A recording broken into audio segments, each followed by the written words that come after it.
देश के पहले हेम्प एक्सपो का आयोजन राजधानी दिल्ली में किया जा रहा है, जो कि काफ़ी सक्सेस इवेंट है। जिस हिसाब से पहली बार हेम्प एक्सपो का आयोजन दिल्ली में किया जा रहा है, उसमें बहुत सारे ऐसे लोग हैं जो आयुष के अधिकारी हैं, पदाधिकारी हैं। इसके साथ साथ दिल्ली के जो सांसद हैं, मंत्रालय से काफ़ी लोग हैं, वो पहले दिन उपस्थित रहे। आज कार्यक्रम का दूसरा दिन है और पहले दिन लोगों ने इसको बहुत ही पसंद किया, इस पूरे आयोजन को।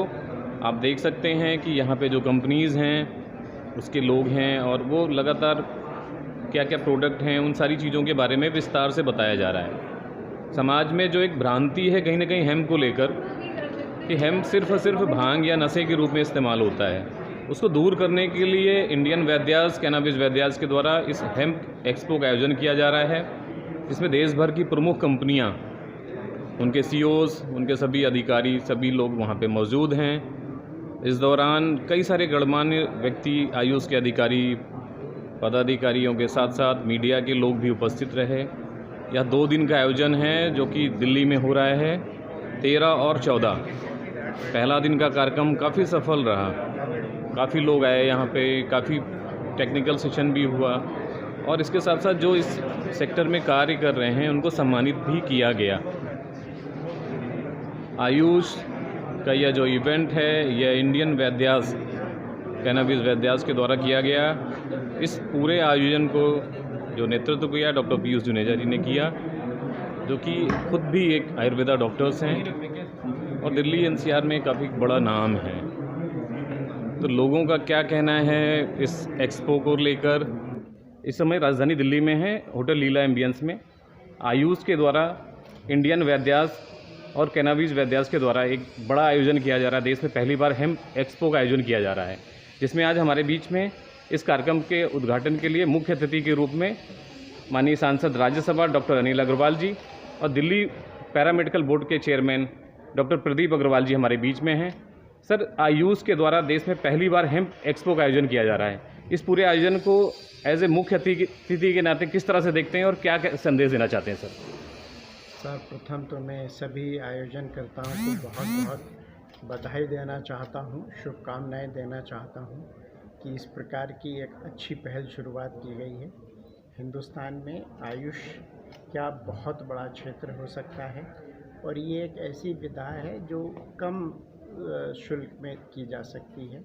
इसके दीर्घकालीन परिणाम आते हैं और अगर इस पे हम और अपना काम करें, रिसर्च वर्क करें, तो ये एक ऐसी विधा है जिसके बहुत दूरगामी परिणाम होंगे और लोगों को सुलभ और सस्ती दरों पर इलाज उपलब्ध हो सकेगा।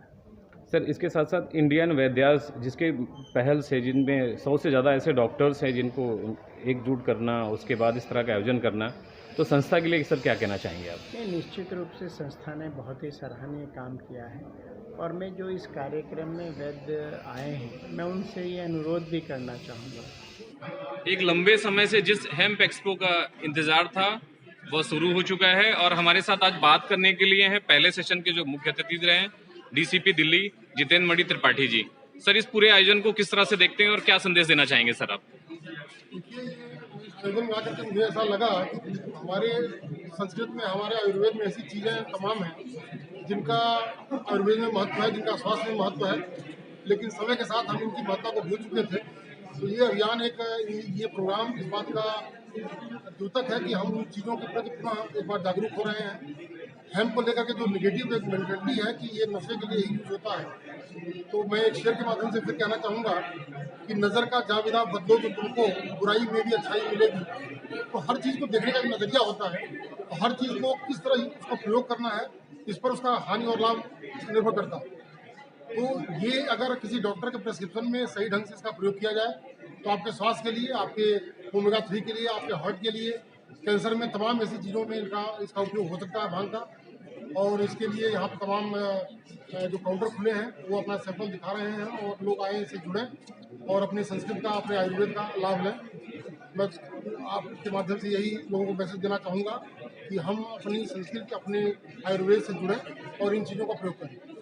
तो ये थे हमारे साथ बात करने के लिए जितेंद्र मणि त्रिपाठी जी, जो कि आज पहले सेशन के मुख्य अतिथि थे। सर, आपने समय दिया और आपने जो ये मार्गदर्शन दिया, निश्चित रूप से काबिल तारीफ है और हम आपका बहुत बहुत धन्यवाद ज्ञापित करते हैं कि आपने व्यस्ततम समय में से समय निकाल के हमारे बीच में रहे। दिल्ली में हेम्प एक्सपो, जो देश का पहला एक्सपो है, वो शुरू हो चुका है और हमारे साथ बात करने के लिए हैं मुकेश शुक्ला जी, जिनके पास कई सारे मंत्रालयों का कार्य करने का अनुभव रहा है। इसके साथ साथ आज जो टेक्निकल सेशन था, इसमें भी आप मुख्य अतिथि के रूप में रहे हैं। इस पूरे कार्यक्रम को किस तरह से देखते हैं? जैसे आपने देखा पहले सेशन में, बहुत सारी लोगों में भ्रांतियाँ हैं कि हेम्प जो है एज ए नशा के लिए ही इस्तेमाल होता है, लेकिन ये इसका किस तरह से यूज है और ये किस तरह से लाभकारी है। यहाँ पे जो लोग हैं, जो टीम्स है, रिसर्च वर्क है, इसको आप किस तरह से देखते हैं? क्या मैसेज देना चाहते हैं आप? ऐसा कुछ भी नहीं है जो भारत में नहीं खोजा गया। पूरे हजारों हजार साल के इतिहास में, और जो हमारी संत परंपरा है, तो हमारे बारे में कहा जाता है कि दुनिया में जो कुछ भी सोचा जा सकता था, जो कुछ भी खोजा जा सकता था, वो भारत में खोजा गया। और इसलिए ऐसा संभव ही नहीं है कि भारत में कोई पौधा हो और उसके उपयोग और उसके सामाजिक उपयोग के बारे में ना सोचा गया हो। निश्चित तौर पे आयुर्वेद जो सामान्य व्यक्ति की आयु बढ़ाने का विज्ञान था, उसने जब इसमें विचार किया और दुनिया भर के सब प्रकार के पौधे, भारत के अंदर पैदा होने वाले हर पौधे पे काम किया गया। परंतु ये दुर्भाग्य रहा कि 1000 वर्ष का एक ऐसा कालखंड आया जिसमें भारत के साहित्य को, भारत के विज्ञान को विखंडित किया गया, और उसके कारण ये प्रभाव हुआ कि भारत की बहुत सारी चीज़ें जो हमारी अपनी थी, उनको निगेटिविटी के साथ जोड़ दिया गया। आज वो समय छट गया है, लेकिन अब आवश्यकता है कि एक ऐसा प्रयास हो कि जिस प्रकार के डॉक्यूमेंटेशन की ज़रूरत है, जिस प्रकार के विज्ञान के नई तकनीकी के अनुसार विज्ञान की ज़रूरत है, उसके ऊपर नए प्रयोग हों। पुराने जो संसाधन हमारे पास मौजूद हैं, जो डॉक्यूमेंटेशन पुराने मौजूद हैं, पुरानी जो जानकारियाँ मौजूद हों, उनको नए विज्ञान के साथ जोड़कर सामान्य जन के लिए उसका उपयोग हो सके, ये करने की बहुत ज़रूरत है। एक और बड़ी महत्वपूर्ण बात है, देश जब गुलाम था, जब देश आज़ाद हो गया और जब देश के अंदर इतनी बड़ी स्वास्थ्य सुविधाएं नहीं थी, तब भी देश के लोगों का इलाज हमारे घर के अड़ोस पड़ोस के जो पौधे थे, जो हमारे पास जो प्राकृतिक चीज़ें थी, उनसे लोगों ने करते रहे। बड़े लोगों का, अमीर लोगों का, साधन संसाधन से युक्त लोगों का इलाज आज से 100 साल पहले भी अमेरिका में भी हो जाता था, भारत के भी बड़े हॉस्पिटलों में हो जाता था।